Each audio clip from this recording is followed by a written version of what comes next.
भगवत गीता परिचय और पहला अध्याय आसान हिंदी भाषा में प्रस्तुतकर्ता ज्ञानविला। श्रीमद् भगवत गीता हिंदुओं के पवित्रतम ग्रंथों में से एक है। महाभारत के अनुसार कुरुक्षेत्र युद्ध में भगवान श्री कृष्ण ने गीता का संदेश अर्जुन को सुनाया था। यह महाभारत के भीष्म पर्व के अंतर्गत दिया गया एक उपनिषद है।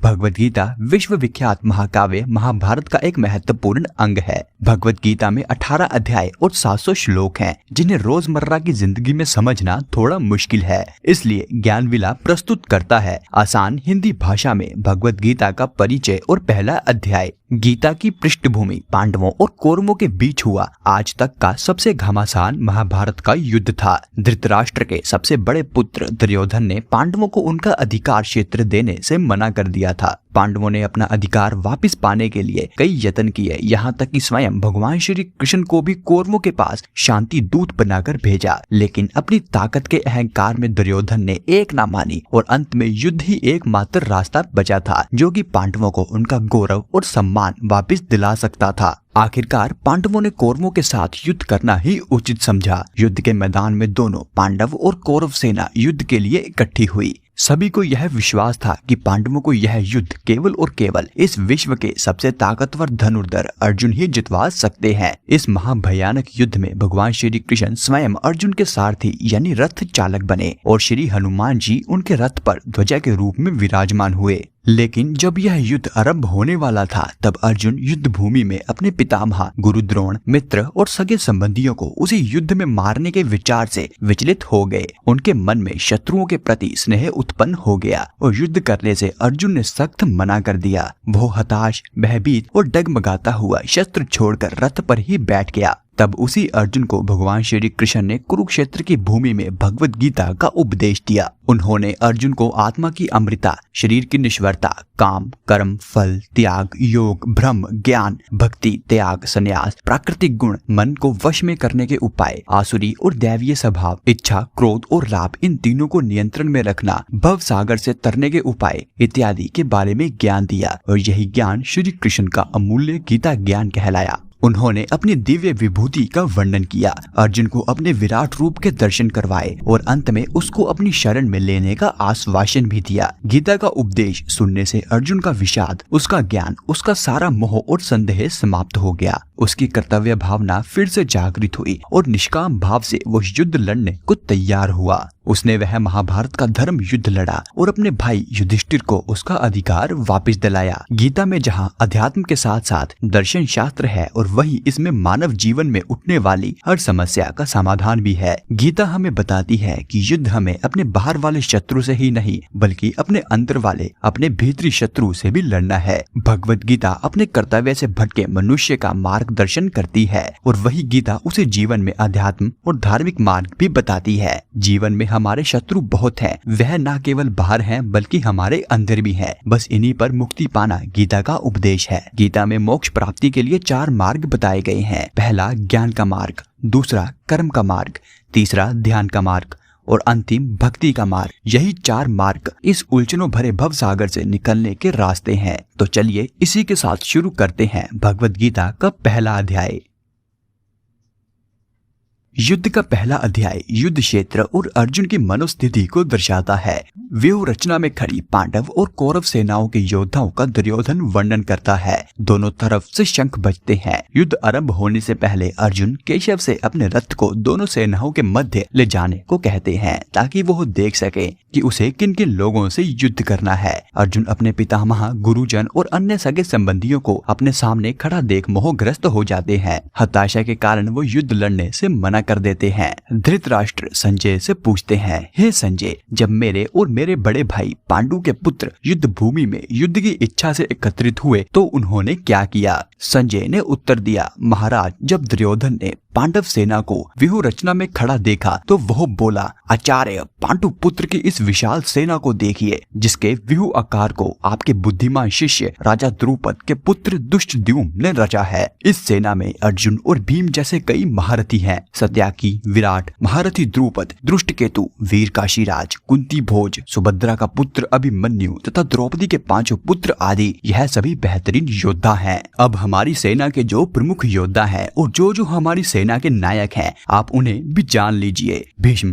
द्रोणाचार्य, कर्ण, अश्वत्थामा, विकर्ण और सोमदत्त का पुत्र भूरिश्रवा, यह सब हमें युद्ध जितवा सकते हैं और इसके अलावा भी और कई योद्धा हैं जो मेरे लिए मरने को तैयार हैं। इन सब के पास तरह तरह के शस्त्र हैं और यह सब के सब युद्ध में प्रवीण हैं। यह सभी योद्धा युद्ध विद्या अच्छी तरह से जानते हैं। पितामह भीष्म हमारी अजय सेना की रक्षा कर रहे हैं, जबकि भीम पांडव सेना की रक्षा कर रहे हैं और हमारी सेना पांडव की सेना से कई गुना बड़ी है। फिर भी आप सब लोग सभी मोर्चों पर डटे रहकर हमारे सेनापति पितामह भीष्म की सब ओर से रक्षा करो। तब दुर्योधन को आश्वासन देने के लिए भीष्म पितामह सिंह की तरह गरजे और उन्होंने जोर से अपना शंख बजाया। युद्ध के मैदान में ढोल, नगाड़े, शंख चारों ओर बजने लगे, जिस कारण चारों ओर बड़े जोर का शोर होने लगा। तब श्री कृष्ण, अर्जुन और सभी पांडवों ने भी अपने अपने दिव्य शंख बजाए। श्री कृष्ण ने अपना 5 जन्य शंख और अर्जुन ने अपना देवदंत शंख बजाया। काशीराज, शिखंडी, द्रुपद, दुष्टद्युम्न, अभिमन्यु और द्रौपदी के 5 पुत्र, इन सब ने भी अपने अपने शंख बजाए। उन शंखों की भयानक आवाज ने आसमान में गूंजते हुए आपके पुत्रों यानी धृतराष्ट्र के पुत्र और उनके पक्ष के सभी लोगों में डर पैदा कर दिया। अर्जुन का रथ श्रेष्ठ था, उसमें सफेद घोड़े जुड़े हुए थे, उसकी ध्वजा पर भगवान हनुमान विराजमान थे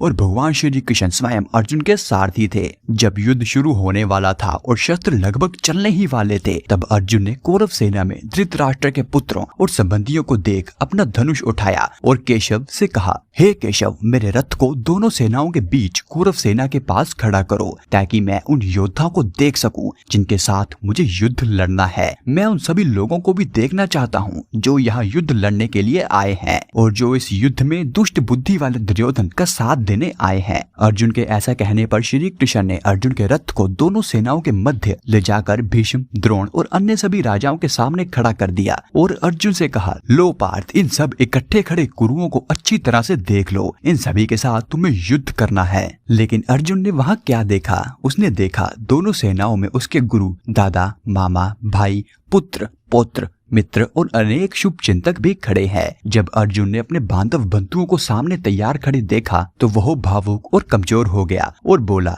हे केशव, युद्ध की इच्छा रखने वाले इन मित्रों और संबंधियों को देखकर मेरे अंग ढीले पड़ रहे हैं, मेरा मुंह सूख रहा है और मेरे रोंगटे भी खड़े हो रहे हैं। मेरा गांडीव धनुष भी मेरे हाथों से गिर रहा है, मेरी सारी त्वचा जल रही है, मेरा मन चक्कर खा रहा है और मैं खड़ा भी नहीं हो पा रहा हूँ। मैं इस युद्ध में अपने ही सगे संबंधियों को मारने में कोई भलाई नहीं देख पा रहा हूँ। मुझे ना ही लड़ाई चाहिए और ना ही राज्य और ना ही सुख चाहिए। हमें ऐसे राज्य से, ऐसे सुख भोग से, यहाँ तक कि हम जिंदा रहकर भी क्या करेंगे, क्योंकि जिन गुरु, दादा, मामा, पुत्र और पौत्र तथा संबंधियों के लिए राज्य, भोग और सुख चाहते हैं, वह सब तो धन और प्राणों का मोह त्याग कर यह युद्ध में मरने के लिए तैयार खड़े हैं। तीनों लोगों के राज्य के लिए भी मैं इन सब लोगों को मारने के लिए तैयार नहीं हूँ, फिर पृथ्वी के इस छोटे से राज्य के लिए बिल्कुल ही नहीं। फिर चाहे यह सब मुझे ही क्यों न मार डालें। धृतराष्ट्र के इन पुत्रों को मारने से हमें भला क्या सुख मिलेगा? हमें क्या लाभ मिल सकता है? इन दुष्ट लोगों को मारने से हमें केवल पाप ही लगेगा। इसलिए अपने ही संबंधी धृतराष्ट्र के पुत्रों को मारना हमारे लिए उचित नहीं। अपने ही इष्ट बंधुओं को मारकर हम कैसे सुखी रह सकते हैं? यह ठीक है कि इन लोगों के मन में लोभ लालच भरा है, इसलिए यह सब ना तो परिवार का विनाश और ना ही मित्रों से विद्रोह करने के पाप को देख पा रहे हैं। लेकिन हमें तो युद्ध के कारण होने वाले परिवारों का विनाश साफ साफ दिखाई दे रहा है। इसीलिए हमें तो इस पाप से बचने की ही समझ होनी चाहिए। कुल का विनाश हो जाने पर पुराने चले आ रहे कुल धर्म और विधान दोनों नष्ट हो जाते हैं और इन दोनों के नष्ट हो जाने से परिवार में अधर्म और विनाश के सिवा कुछ बाकी नहीं रहता।